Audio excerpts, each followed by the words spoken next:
Eu penso que aqui nesse texto de Atos dos Apóstolos, quando institui o ministério dos diáconos, eu vou estar se preparando para ser diácono permanente. É bom a gente retomar lá atrás, quando Moisés também estava cansado, não dava conta do trabalho, e Jetro aconselhou a Moisés que escolhesse algumas pessoas, rezasse e dividisse o trabalho. Lembram desse texto? E o Espírito Santo foi enviado sobre 70 homens. Mas algum não estava na tenda, estava fora da tenda, mas recebeu também o Espírito Santo, para mostrar que a escolha não era de Moisés. A escolha é sempre de Deus. E hoje, Atos dos Apóstolos, começa a ter um problema na comunidade. O murmúrio, a reclamação, que algumas viúvas não estavam sendo bem atendidas, estavam sendo deixadas de lado. E os apóstolos dizem, mas nós não podemos deixar de pregar a palavra e atender esse trabalho social. Então vamos escolher 7 homens. E rezaram, 7 homens repletos do Espírito Santo, de boa fama, boa fé, e foram escolhidos. A gente poderia olhar para o nosso dia a dia da mesma forma.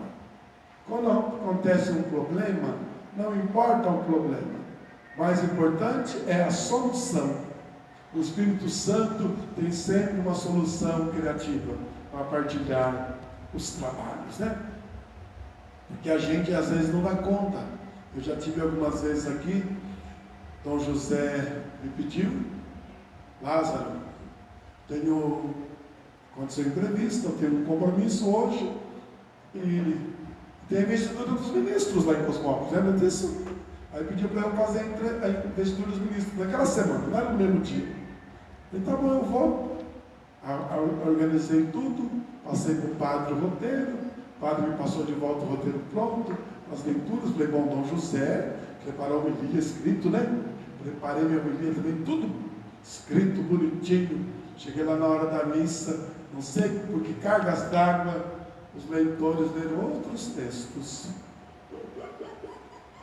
É raro. Eu brinquei e falei assim, trouxe uma homilia para falar para vocês, por escrita, mas ia demorar uns 50 minutos. O Espírito Santo não quer que eu fale isso aqui, então vou fazer de improviso. Eu não falei para o pessoal que eles tinham errado, Aí quando eu acabei a homilia, o padre falou assim, eu teria desmaiado. Eu falei, sabe, meu amigo, às vezes a gente prepara para fazer, gosta de falar uma coisa, o Espírito Santo vem sobre no ouvido da gente e fala assim, fala isso não, fala isso não, fala outra coisa. A gente tem que saber também, claro que tem que se preparar, mas também deixar uma brecha para o Espírito Santo, porque no final da missa, me desculpa a falta de modéstia, eu recebi um monte de elogios por aquela homilia, por aquela missa. Mas se eu tivesse lido o que eu tinha escrito, não teria causado o mesmo efeito. A gente tem que deixar na vida da gente uma brecha para o Espírito Santo. Claro, isso não justifica a gente não se preparar, Vem de alegre. O Espírito Santo vai dar. Não, tem que se preparar. Vai deixar uma brecha. Então o Espírito Santo tem sempre uma solução criativa. É para a gente guardar isso para a primeira leitura. Evangelho. Rezamos já isso aqui na quarta-feira, esse Evangelho e volta hoje. Mesmo dia de um mês de crescimento do Everaldo, Deus quer dizer isso numa página, Márcia? Já falou? Não foi ontem, né, os textos, ontem. Vou para preparar-vos um bom lugar. Preparar um bom lugar. Mas o que é um bom lugar?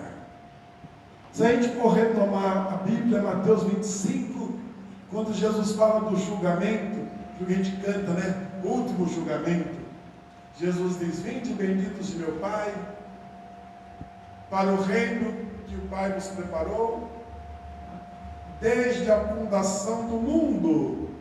E qual é o lugar que o Pai preparou na fundação do mundo? Para os seus.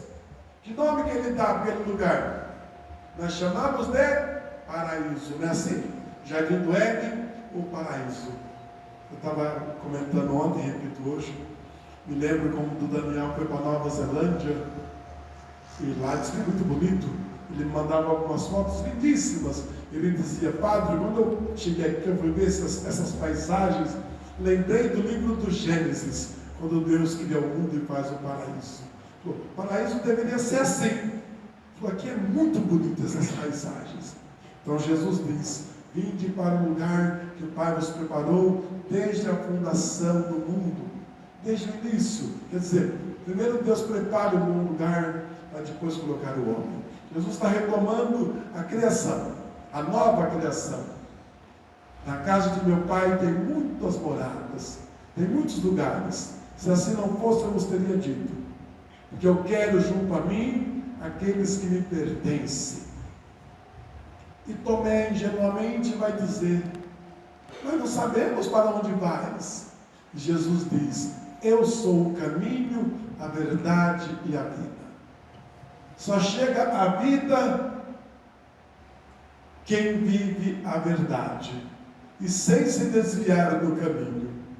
Agora há pouco eu dizia lá na alta missa da São Benedito, falei: mas como hoje as pessoas querem o atalho através de mentira?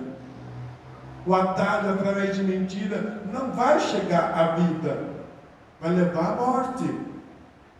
Aí eu ainda comentei com eles no fim da missa, falei: que bom hoje aqui, ao entregar o certificado da catequese batismal, um monte de gente que frequenta a missa fez a catequese de batismo e recebeu o certificado. Falei: esse povo que fez, que eu sempre digo, vocês não precisam fazer. A catequese de batismo é para trazer a pessoa para a igreja. Vocês já estão na igreja. Falei: mas esses fazem questão de fazer. Porque sempre quer mais. Realiza a palavra de Jesus Cristo. A quem muito tem, muito mais será dado. A quem pouco tem, será tirado até o pouco que tem. Esses que já estão na igreja fazem questão de fazer cada vez que vai batizar. E cada vez aprendem um pouco mais. Falei: aqueles que não frequentam, não querem fazer. Falei: não adianta a gente arrumar o atalho. Porque durante a pandemia, nós arrumamos um atalho. Não tem catequese, não se exige nada de ninguém. E batizava 30, 25. E eu pergunto: cadê esse povo do atalho? Cadê aquele povo da mentira? Alguém até chegou: padre, tem que fazer um formulário, um questionário para eles preencherem. Ele: não precisa, o Rafael já faz as perguntas e eles mentem com o Rafael verbalmente. Se der um papel para eles preencher, eles vão mentir escrevendo. Só vai mudar o modo de mentir, né? Só vai mudar o modo de mentir, mas a mentira não vai chegar a lugar nenhum. Agora eles mentem falando, vão mentir escrevendo. Porque daí muita gente acha que a igreja tem que facilitar, mas para poder aproximar as pessoas. Mas nós facilitamos e não aproximamos. Então isso é um atalho. Os que já estão no caminho permanecem na verdade, vão chegar à vida. Então a gente tem que pensar isso no nosso dia a dia. Para chegar à vida, tem que viver a verdade e sem se desviar do caminho. E Jesus é o caminho, a verdade e a vida. É não se desviar do Cristo, não se desviar do foco, não tirar os olhos. E Filipe, na ingenuidade, vai dizer: mestre, mostra-nos o Pai, isso nos basta. E Jesus diz: mas as palavras que eu falo são as palavras do Pai. Quer dizer, a palavra do Pai já se realiza, se manifesta através de mim. Então Filipe foi ingênuo.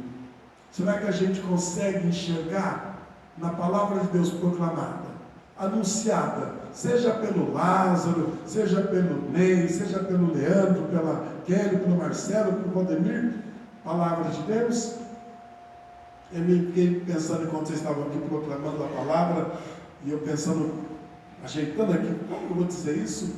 Eu me veio à cabeça uma imagem, Padre Vladimir, que Deus o tenha, saudoso Padre Vladimir e eu, nos anos 80, somos antigos, viu? Até para os dinossauros, preparando um curso de catequese, a gente tinha que definir o que é catequizar, o que é evangelizar.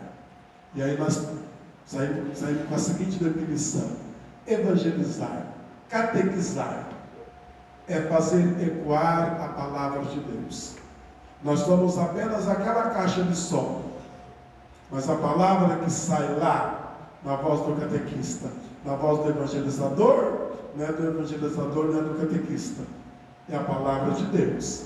É a palavra de Jesus Cristo. Ele está dizendo hoje que a palavra não é dele, é do Pai. Ele apenas fala aquilo que ele aprendeu do Pai. E nós falamos daquilo que aprendemos com Cristo.